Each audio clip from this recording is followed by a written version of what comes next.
Everyone, good morning. मैं आशा करता हूं आप सभी अच्छे होंगे तथा स्वागत करता हूं अपने चैनल ऑनलाइन कॉमर्स क्लास। आज का हमारा टॉपिक है cost of retain earning and overall और weightage average cost of capital. आज हम लोग जानेंगे कि कॉस्ट ऑफ रिटेन अर्निंग क्या होता है तथा weightage average cost of capital क्या होता है तथा इन दोनों से संबंधित मैंने एक एग्जाम्पल सेट किया है जिससे कि आपके कॉन्सेप्ट को क्लियर करने में आपकी मदद करेगा। अगर आपको कोई डाउट्स रह जाता है तो आप हमसे ज़रूर कमेंट द्वारा बताएं जिससे कि मैं आपके डाउट्स को क्लियर कर सकूं और अपने आप को इम्प्रूव कर सकूं। रिटेन्ड अर्निंग, रिटेन का मतलब होता है रोकना और अर्निंग का मतलब होता है आय, जो हमें इनकम हो रहा है।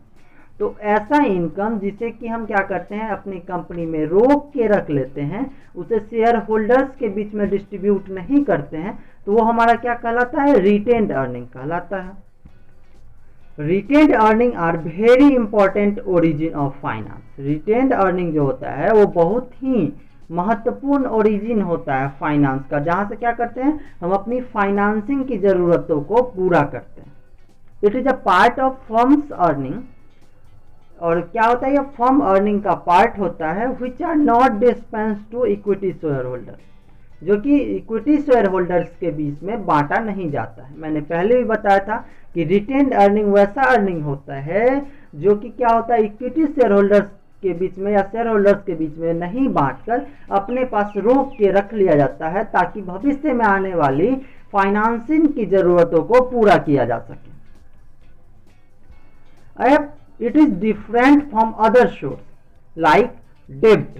और यह जो हमारा अदर सोर्स होता है डेब्ट, इक्विटी और प्रेफरेंस शेयर होल्डर, इससे अलग होता है। क्यों अलग होता है? क्योंकि इसमें क्या करते हैं हम बाहरी लोगों से फंड रेज करते हैं तथा इसमें रिटेन्ड अर्निंग में क्या होता है हमारी जो कंपनी की अर्निंग होती है उसी का कुछ भाग जो होता है हम रोक के रख लेते हैं और उसे हम आने वाली जो फाइनेंसिंग की ज़रूरतों को पूरा करते हैं।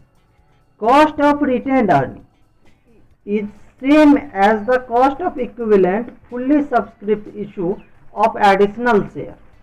Cost of retained earning और fully subscribed issue of additional share दोनों का cost क्या होता है? equivalent होता है, which is measured by cost of equity, जो कि किसके द्वारा मेजर किया जाता है? शेयर का cost of equity के द्वारा मेजर किया जाता है।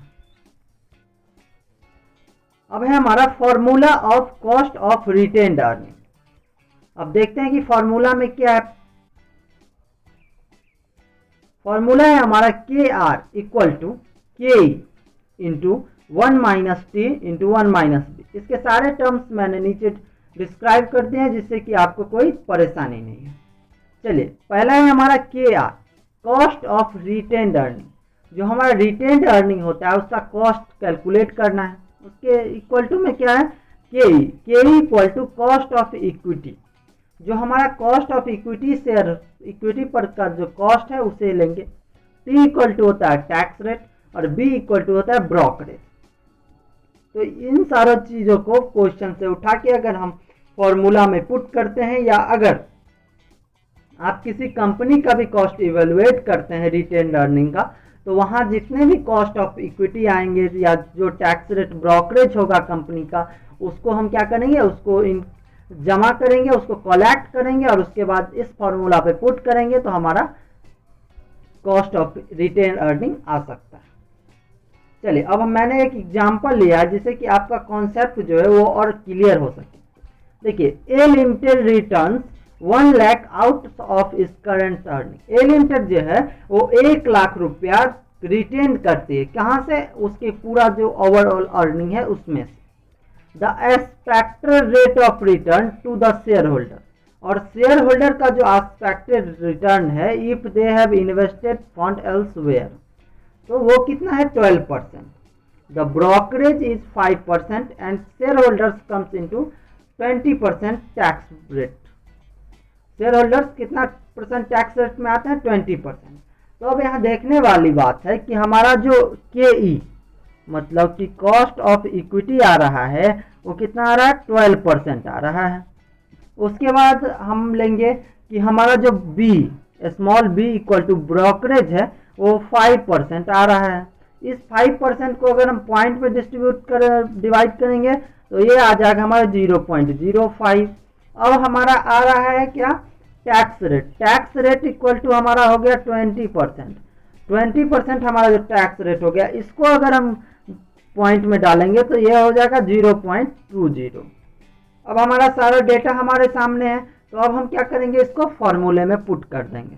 चलिए अब आगे देखते हैं। हमारा फॉर्मूला यहाँ पे लिखा हुआ k equal to 1 minus T into 1 minus B, मतलब कि cost of retained earning equal to cost of equity into 1 minus tax rate into 1 minus brokerage. देखिए सारे वैल्यू मैंने पुट कर दिए हैं। k equal to 12%, 1 minus T equal to 1 minus 20, 0.20 into 1 minus 0.05। अब हमने क्या किया है, इसको सब्ट्रैक्ट कर लिया ब्रैकेट का, तो हमारा आ गया 12% इंटू 0.80, इसको घटाने पे और इसको सब्ट्रैक्ट करने पे कितना है 0.95। अब हम इस दोनों को मल्टीप्लाई कर लेंगे तो हमारा आ जाता है 0.76 और 12% को अगर हम पॉइंट में ले जाते हैं तो ये हमारा आ जा रहा है 0.12। अब इस दोनों को हम मल्टीप्लाई करते हैं 0.12 एंड 0.76 को, तो हमारा आ जा रहा है 0.084। और तब हम इसको मल्टीप्लाई कर देते हैं 100 से, क्योंकि हमको परसेंटेज में लाना है, तो ये हमारा आ जा रहा है 8.4। इतना तक अगर कहीं आपको डाउट्स हो रहा है या कहीं भी कोई प्रॉब्लम आ रही है तो आप हमें कमेंट द्वारा जरूर बताएं। चलिए अब आगे हम देखेंगे ओवरऑल और cost of capital.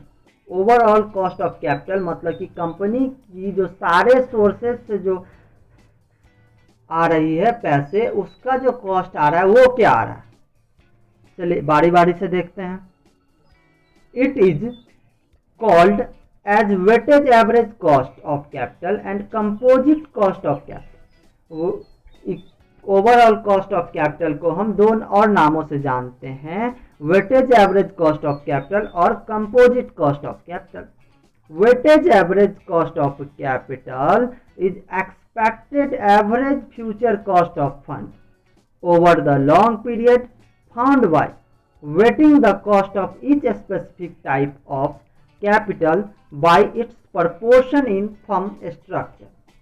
Weightage average cost of capital होता है जो हमारे फ्यूचर में जो फंड्स हैं वो लॉन्ग टर्म, उस पर जो सारे जो रिटर्न्स होंगे, कॉस्ट आएंगे और उसका जो वेटेज होगा फर्म्स के प्रोपोर्शन में, उसको क्या करेंगे कॉस्ट से मल्टीप्लाई करके अगर हम ऐड कर रहे हैं तो हमारा क्या हो रहा है, cost of overall cost of capital आ रहा है।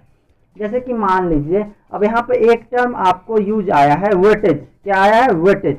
अब वेटेज क्या होता है, आपके फर्म्स में 1 लाख रुपए का टोटल अमाउंट ऑफ कैपिटल जो है वो 1 लाख रुपीज है।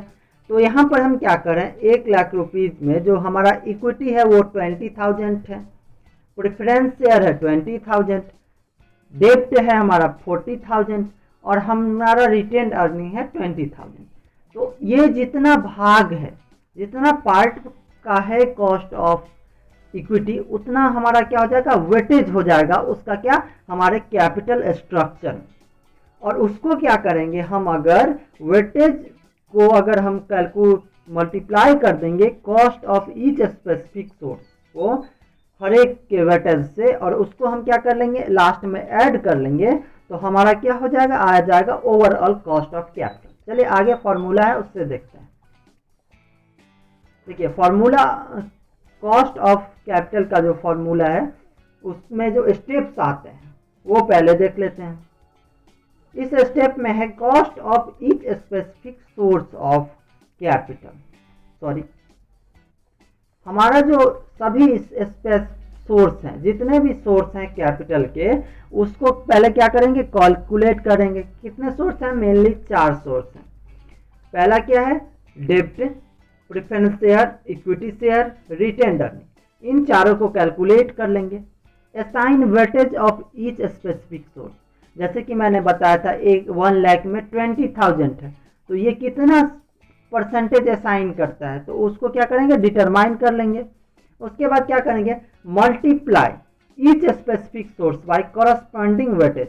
और जो हमारा वेटेज आ रहा है, मान लेते हैं इक्विटी का वेटेज है 20% और क्या करते हैं, हमारा कॉस्ट आ रहा है 4%, तो हम क्या करेंगे 20% मल्टीप्लाई 4%, जितना हमारा आएगा वो हमारा आ जाएगा वेटेज कॉस्ट आ जाएगा। तो weightage cost, get weightage cost of each source, और उसके बाद क्या करेंगे सारे जो ओवरऑल कैपिटल निकालने के लिए जितने भी स्पेसिफिक सोर्स हैं और उनके करस्पॉन्डिंग वेटेज हैं उनको क्या करेंगे ऐड कर लेंगे, तो हमारा आ जाएगा cost of overall cost of capital. चलिए अब हमारा इसका फॉर्मूला है जिसे कि हम देखेंगे।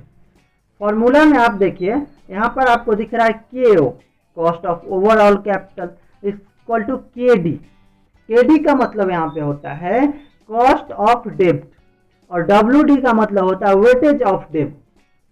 KP cost of preference share into cost weightage of preference share plus cost of equity share and weightage of equity share plus KR होता है cost of retain earning plus cost weightage of retain earning. अब हम बारी बारी से इसके सारे जो टर्म्स हैं, जितने भी टर्म्स यहाँ से यहाँ तक यूज हुए हैं फॉर्मूले में, उसको हम देखेंगे। चलिए पहला है हमारा KO cost of overall cost of capital, दूसरा है हमारा cost of KD cost of डेब्ट, तीसरा है हमारा KP cost of preference share, चौथा है कॉस्ट ऑफ इक्विटी शेयर, पांचवा है हमारा KR cost of retained earning, WD percentage of डेब्ट in total capital, total capital में या टोटल कैपिटल स्ट्रक्चर में जो वेट का और डेब्ट का जो परसेंटेज है, डेब्ट का जो भाग है।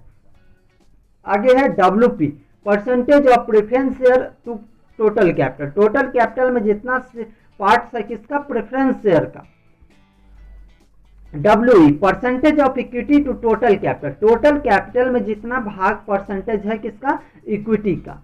और लास्ट में आता है हमारा percentage of retained earning in total,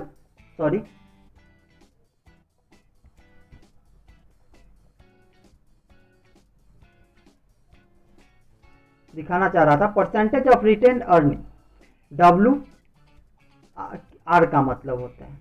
चलिए अब हम वेटेज के एवरेज कॉस्ट ऑफ कैपिटल जो है कैसे कैलकुलेट करते हैं, उसका जो फॉर्मूला है उसको देखते हैं। KW वो पहला फॉर्मूला था एवरेज निकालने का, ये दूसरा फॉर्मूला है उसी टाइप का जिसमें कि हम निकालते हैं weightage. Sigma summation XW by summation W, यहाँ पे समेशन जो है वो एडिशन होता है XW। आगे वाले क्वेश्चन में हम देखेंगे कैसे इसको कैलकुलेट कर। Summation XW by summation W, weightage का जो कॉस्ट होता है उसमें क्या करते हैं, वेटेज से डिवाइड कर देते हैं।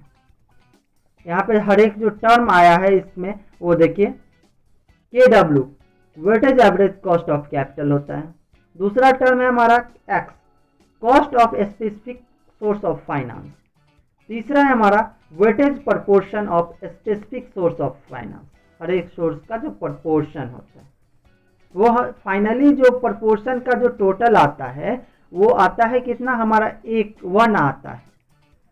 कितना आता है, 1 आता है। चूंकि 1 के रेशियो में ही टोटल को हम 1 मानते हैं और उसका क्या करते हैं, वेटेज निकालते हैं। चलिए अब एग्जाम्पल मैंने एक सेट किया जिसके आधार पर मैंने आपको समझाने का प्रयास किया है और आप आशा करते हैं कि अच्छे से समझ पाएंगे। The capital structure of Raman limited, Raman limited का कैपिटल स्ट्रक्चर जो है इस प्रकार है। Equity share holder of 2000 fully paid up, 2000 fully paid up equity share का जो टोटल अमाउंट है वो है 2 लाख रुपीज। अब हमारा आता है 12% डिवेंचर ऑफ ₹50, 50 रुपीज़ का जो 12% डिवेंचर है वो आ रहा है हमारा 1,25,000 और 9% जो हमारा प्रेफरेंस शेयर कैपिटल है जिसमें कि 2000 फुल्ली सब्सक्रिप्टेड शेयर है वो कितना आ रहा है, 2 लाख रुपीज़ आ रहा है। और रिटेन्ड अर्निंग जो हम रिटेन करके रखे वो हमारा कितना है, 50,000। इस सबको जो हम टोटल कर लेंगे तो हमारा आ जाता है 5,75,000। अब क्या कह रहा है देखिए, द कंपनी हैज अर्न 20 पर share of company sold in market at book value, company जो शेयर बुक वैल्यू पर सोल्ड करती है मार्केट में उस पर कितना आता है, अर्न करती है 20 रुपीज़ अर्न करती है। The corporate tax of rate of 30% cost of equity capital is to be assumed the cost of retained earning. और कॉस्ट ऑफ जो इक्विटी कैपिटल आएगा वो उसी को हम एज्यूम कर लेंगे, क्या, cost of retained earning. Calculate weightage average cost of capital, तो हमें क्या कर रहा है, weightage average cost of capital calculate करने के लिए। तो हम क्या करेंगे, सबसे पहले हम करेंगे कि जो आ रहा है हमारा कॉस्ट, मतलब ईच स्पेसिफिक सोर्स का जो होगा, यहाँ से यहाँ तक जितने सोर्स आप देख रहे हैं सबका स्पेसिफिक कॉस्ट निकालेंगे। उसके बाद सबका वेटेज निकालेंगे। वेटेज निकालने के बाद इस दोनों को मल्टीप्लाई कर देंगे तो हमारा आ जाएगा वेटेज एवरेज कॉस्ट। और उसके बाद ऐड कर लेंगे तो हमारा आ जाएगा weightage average cost of capital. चलिए पहले अब हम सबका क्या करते हैं, सभी सोर्स का हम कॉस्ट निकालते हैं। चलिए यहाँ पे आप देख रहे हैं, आपके सामने दिख रहा है कॉस्ट ऑफ इक्विटी कैपिटल के equal to EPS by MP multiply 100। तो ईपीएस हमारा अर्निंग पर शेयर हो गया 20 रुपीज और एमपी इक्वल टू हो जाता है equity share holder share capital plus retained earning by number of equity share holder. तो 2 लाख है हमारा इक्विटी कैपिटल और 50,000 है हमारा रिटेन्ड अर्निंग। उसको हम डिवाइड कर दे रहे हैं 2000 से, जितना हमारा numbers of equity share holder है। 2,50,000 बाई 2000 इक्वल टू हमारा आ जा रहा है 125 रुपीज़। तो हमारा एमपी आ गया 125 रुपीज़। अब इसको मल्टीप्लाई करेंगे 100 से तो हमारा आ जाता है, कॉस्ट आ जाता है 16%। अब क्वेश्चन में आपको क्या कहा था कि जितना cost of retain equity share holder होगा उसी को हम क्या मान लेंगे, कॉस्ट ऑफ रिटेन्ड अर्निंग भी मान लेंगे। अब हमारा बचा कॉस्ट ऑफ डेब्ट कैलकुलेट करना और cost of preference share calculate करना, उसे भी देखते हैं। कॉस्ट ऑफ डेब्ट इक्वल टू क्या हो जाता है, KD equal to interest into 1 minus tax rate बटा नेट प्रोसीड्स मल्टीप्लाई 100।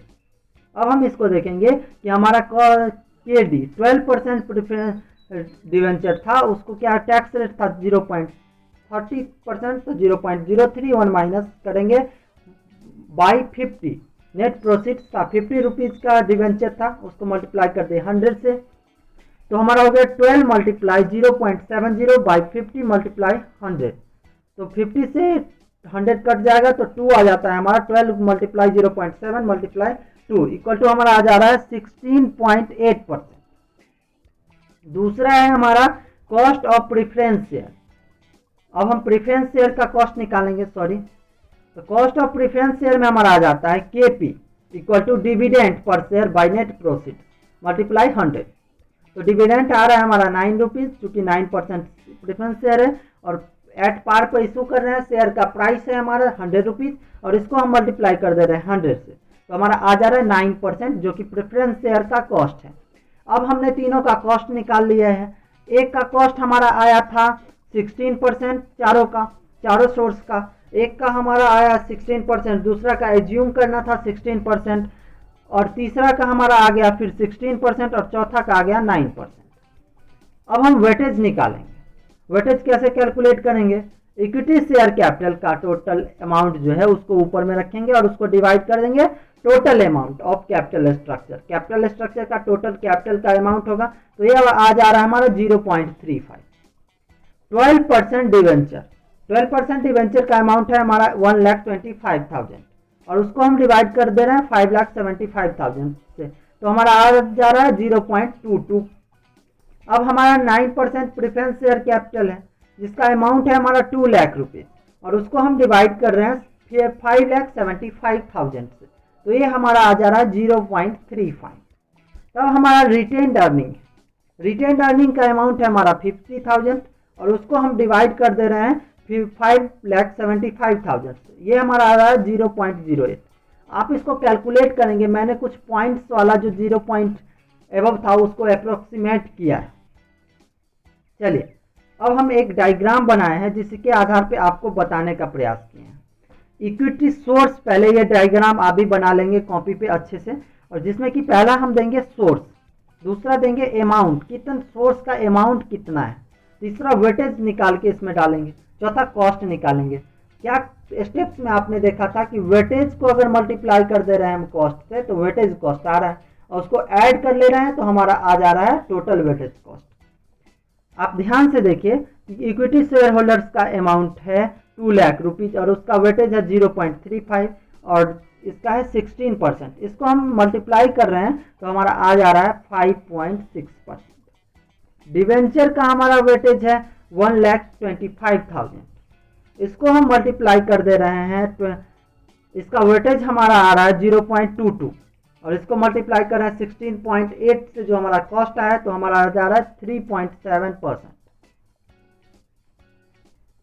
अब हम कर रहे हैं कि हमारा जो प्रेफरेंस शेयर कैपिटल है उसका जो अमाउंट है 2 लाख रुपीज है और उसको हम मल्टीप्लाई कर रहे हैं 0.35 से, तो हमारा वेटेज आ जा रहा है 9% से मल्टीप्लाई करने पे 3.75 वेटेज कॉस्ट।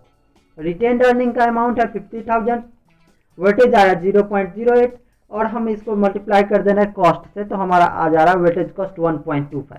अब आप अगर इसको जो ऐड कर लेते हैं, सारे वेटेज को ऐड कर लेते हैं तो आपका आंसर आ जाएगा 1 और ये हमारा टोटल वेटेज आ जा रहा है 13.75 एडिशन करने पे। तो यही वो था आज का पूरा टॉपिक कि वेटेज एवरेज कॉस्ट कैसे निकालेंगे और रिटेन्ड अर्निंग कैसे निकालेंगे।